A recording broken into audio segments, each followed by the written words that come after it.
and they're looking for even more. Nisha and Poppy together. Millen jumping forward, able to get the double stun out. They got another decay, another lockdown, and they've got the stuns out once more. Nisha can't get away. Yep, with the Thunder, he'll have the extra life. No need to get away when you can just stand and fight. A triple kill for this Terrorblade. Ryle is very uncertain if he wants to have this fight, but he turned around and attacked. He doesn't have the extra help. He'll have to buy back in, but Poppy trying to capitalize on the situation, giving Nisha not only an ultra kill, but a full rampage.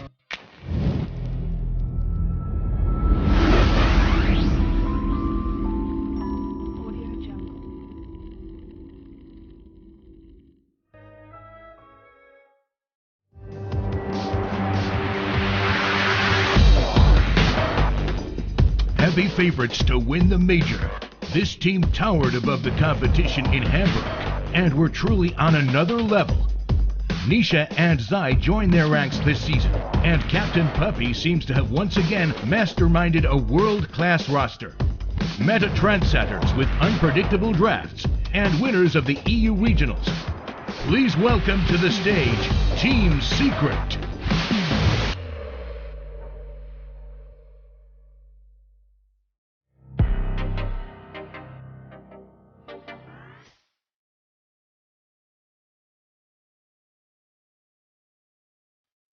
This unusual team is a blend of Europe, Asia, and North America, whose third-place finish in the NA Regionals for the Major turned heads. Originally called March Out of the Army as a tribute to their new captain, they built on their early success to place second in WSOE in Las Vegas last month. But Kuala Lumpur is their biggest challenge yet. Please welcome to the stage, J.Storm.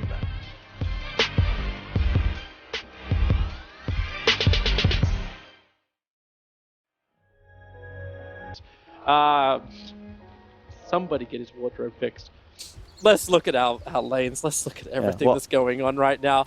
The way Secret drafts is so smooth, where they open with pretty much Rubik Tiny against Enigma. One dominates him in lane, one's going to dominate him throughout the game. All right, who's going to start with the ball? Here comes a rolling boulder forward as well. Millen, so goodbye. We're off to a great start. Sven, baby. J.Storm. Whereas TB, you don't want to play against an Enigma because even if you're winning the lane, he's getting his eye on the Archer every single creep wave. Put him against the two melee heroes down bottom with the Rubik. When he pops meta, you're going to crush this lane. They even get the block, so they get that easy Archer deny up first. I like how Puppy just runs straight past Bryle. Like, he doesn't care at all. He's making it very obvious that he's rotating down towards the bottom lane. And this is what you're talking about. YapzOr is actually harassing Millen out of the lane. Oh, Bolt onto the bottom lane. They're going in right after Nisha, and they got a lot of damage. March's rotation, a perfect time. That soul rip damage really gave them just that extra oomph. YapzOr's also keeping very close tabs over on Millen. He's got his telekinesis available at the moment, but Millen, he doesn't have any help coming over, so YapzOr's just posturing more than anything else. But 9 sticky napalm stacks on Forev. This TP has to come right now, and he doesn't get there in time anyway. Bryle's actually doing a bit better than I expected, but it's not ideal. Good steal of the rune. Millen, Light Strike Array, still going to connect on him, but they put down one little remnant, no way to go anywhere, and mid one is trapped in. He knows that stick charges up. He can hit another Light Strike Array, but it's all about the Arc Warden finding a kill, while on bottom lane, he came out a little bit too far. The stun control is perfect, and J.Storm. You can see the vision already placed by Puppy. They just want to control this bottom lane. Yeah, March put down the tombstone. He can keep it alive a little longer, but not that much longer.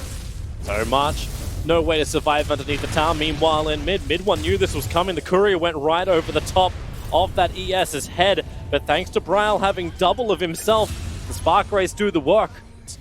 They're going after YapzOr, rolling boulder. The Storm Bolt sets up for it perfectly. And for Rev in the neighborhood, they do a lot of damage on the back of this catapult wave, so they kill off YapzOr.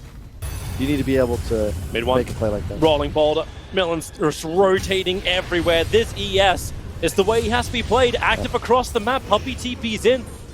He's kicked down. They don't really have a follow-up, however. Like a Spark Race now going to come off cooldown. You can put the bubble out. Puppy's going to arrive. And Millen, he will fall. But so much attention is now being brought towards the mid that just continues to allow for Rev space to attack into YapzOr up with the top Marches nearby. They'll Storm Bolt him up quickly. Everyone's nicely spaced up. YapzOr will die inside the tree line.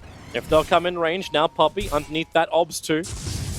that Lina. Mid-1 does not have a lot of mana for this fight. He doesn't have a Laguna Blade for that pop damage. So they drop down the Tombstone. Puppey with a double avalanche, tossing back Millen, but then the kick into the Batrider. They're underneath the shrines, and now Mid-1 can get a little bit of life as well as mana, but the problem is going to be Puppey. He brings down the Tombstone, and they retreat back to the tower, but maybe then with ES dying, J.Storm, not as strong as they probably thought they were. They have the black hole available, and maybe you just commit it. Zai wants to just run away from this one. The Storm bolts out. YapzOr's in the neighborhood. He's not level 6 just yet, but he picks up the Centaur, throws it back, and with that stun, creating such space. Puppey worked it out. He knew the Observer Ward was watching him closely. Meanwhile, up on top, Silence is out on YapzOr. He's got the level 6 available. Millen picked up. What YapzOr gets is going to be the Boulder Smash, kicking Zai forward to get him in range with a lasso to pull back Millen. Puppey's there full of follow-up stuns, and with a sticky napalm and the flame break, Millen will burn, and he knows it. Tries to rolling Boulder and just delay. The scan pinged up, so J.Storm knew that Tani was on the hunt, but then again, Millen and March right in behind the tier 2 tower. They're trying to chase after Mid-1. Line Strike Array will connect. They'll keep the silence going, and Mid-1, is it worth the dive? He's got nothing else to really dive, but then again, nice. Putting down rock after rock. Mid-1 just tick, tick, and boom. Support for him is a long way away. In fact, Zai, he just comes in close. There was a quick rock that got put down, but no other reaction from Millen's going to happen. Puppey with the avalanche. They're just looking for as much control on that ES possible with a double kick. March with the Tombstone in behind the lines, but just isolating Nisha over on the left-hand side of this whole battle. That's the one they want to be able to kill off. The Yules kept March out of this fight. And Team Secret, so much damage. Puppey is on a B-stick, 65 HP. They are being forced away here, Team Secret. They do not want this fight. Really well done by both sides, I think. The Spark Raid, it's found Puppey. He didn't have his TP. He'd only just arrived. And Rat. Miller's looking for the opening, rolling Boulder forward. Zai does go into the trees, but the kick is able to connect with the silence over on Zai. It's a good pick off, slowing down that Blink Dagger, and he was pretty close. He now has 2K in the bank account. You gain team fight advantage, Roshan. You just pop Tombstone, pop your ult, and just hit the Rosh. No one takes damage. And how do you even fight into it if they know you're doing it? Well, it looks like Zai wants to. They're going after March, rolling Boulder forward. Millen able to get the kick and silence over on the Rubik, and the follow-up is still coming in. A quick defensive Yule Scepter, and YapzOr, okay, no defensive Yule Scepter. He's dead straight away with Bryle there, but the same thing will be said for Millen. With your hand caught in too many Speaking lanes. of Mid-1, he's there for Rev. Well, there goes the kick. It won't hit. Mid-1 and Puppey move forward, and Millen cannot create the space for Rev to survive. I think it was dead anyway. Yeah. Puppey had him up in the air. And that's exactly what I'm talking about. They TP'd Undying to bottom along with Bryle. They find they kill top, but 4Ev then caught mid. And they're going to find another target. How many times can Mid-1 just do this? He's going to find Bryle, and he actually starts with the Lion Strike Array, but March is nearby to get the Soul Rip for extra life, and Puppey is the one kind of stranded. So Mid-1 needs to create more space with another Lion Strike Array, able to hit onto March. And where's the support? It's actually coming in from the Trader Catapult. Running forward, that kick, it actually cancels the TP out of Mid-1, and this will be both Puppey and Mid-1 going down. Defensive Yule Scepter, Shadow Blades have cooldown in 1 second time, so Mid-1 into Invis, but they have Dust available, so both will fall. But up on the top lane, as you said, Aegis Immortal is going to break. Zai is so low on life. Have they got the control? A quick lift. Oh, up and towards the edge. Ven comes back down again. Storm Bolt's available. Mood triggers the God Strength. He needs to hit hard, but can't hit hard enough. YapzOr will survive. This is dangerous. Zai's going to find somebody. A blink. Lasso. He found March. A quick disarm and the kick. They use the Midnight Pulse to clean up the tree line. See so much information of Team Secret, and YapzOr's now on the run. Blink Dagger comes off cooldown, so he'll get away to safety. Mid-1, Lion Strike Array does not connect onto March. In fact, reveals the fact he's down there, so Moo goes for the jump. Puppey creating some level of space. Another quick kick. They've got the Sentry Water, and they burn the dust. That is 2 layers of insurance.